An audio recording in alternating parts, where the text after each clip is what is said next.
question pertains to Section 110.14c of the 2002 National Electrical Code regarding terminal provisions and ampacity adjustments, and specifically asks about the order in which these calculations should be performed.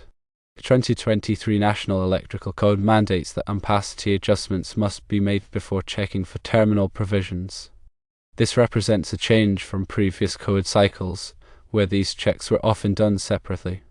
The handbook example concerning Section 210.20 is consistent with this updated requirement, demonstrating ampacity adjustments prior to assessing terminal provisions.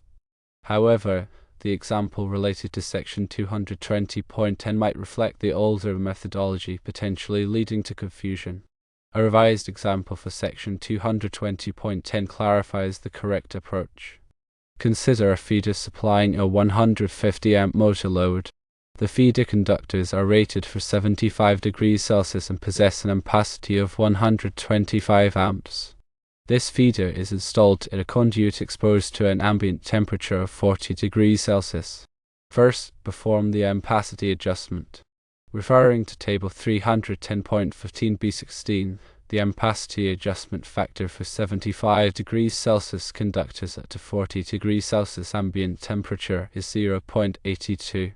Multiply the initial ampacity, 125 amps, by this adjustment factor, 0.82, to obtain an adjusted ampacity of 102.5 amps.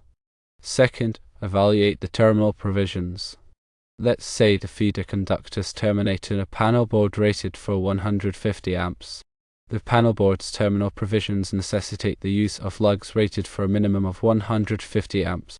In this scenario, the initial feeder conductors are inadequate because the adjusted ampacity of 102.5 amps is less than the motor load current of 150 amps.